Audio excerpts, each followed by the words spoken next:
Iar în zilele din urmă spune Domnul lămurit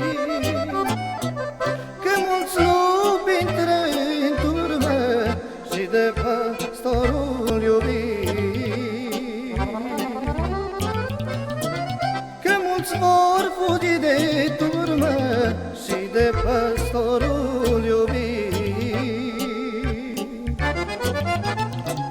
Atunci vor fi vremuri grele, oamenii vor trăi rău, înșelați de duri rele, vor uita pe Dumnezeu.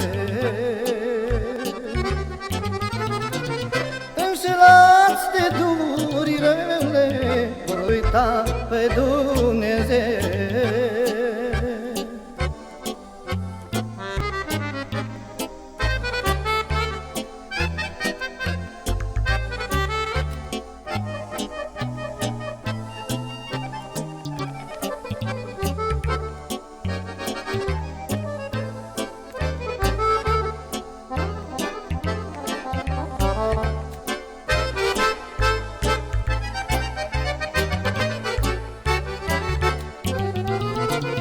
Așa ne vorbește Duhul, dar nimeni nu poate ști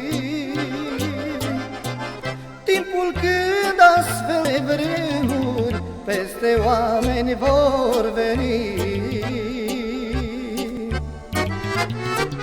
Timpul când astfel de vremuri peste oameni vor veni. Privind însă azi în lume, vezi că săteatea nevoi și mulți lupi intră în turmă, îmbrăcați în pedăoi. Și mulți lupi intră în turmă, îmbrăcați în pedăoi.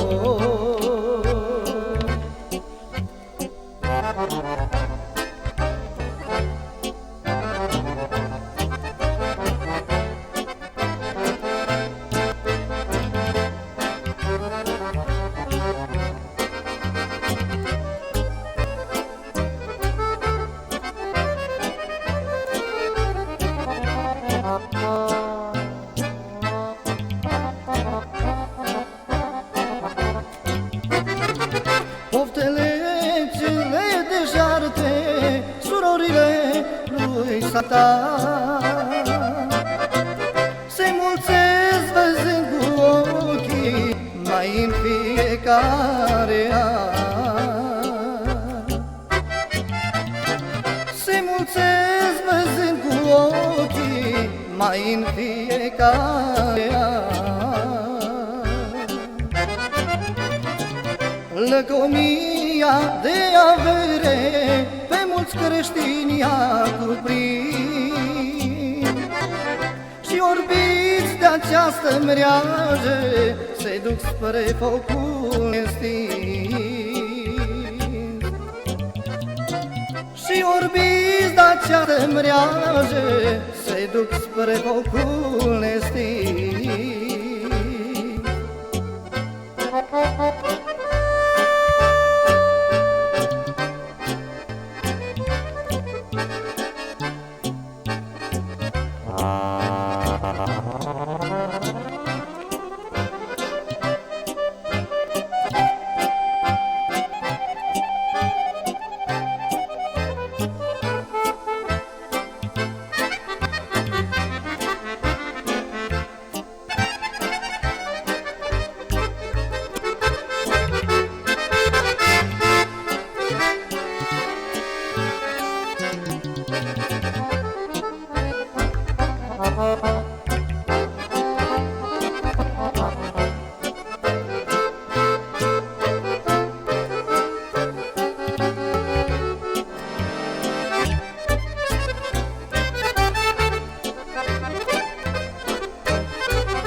Ce citești prin multe lucruri, vai Vai, Doamne, te îngrozești.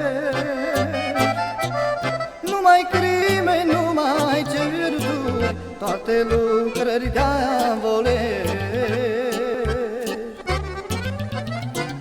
Numai crime, numai certuri, toate lucrări diavolești.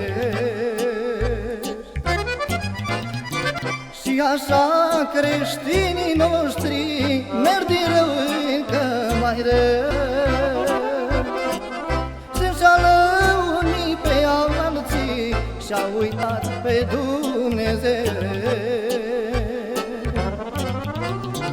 Se înșală unii pe alții și-au uitat pe Dumnezeu.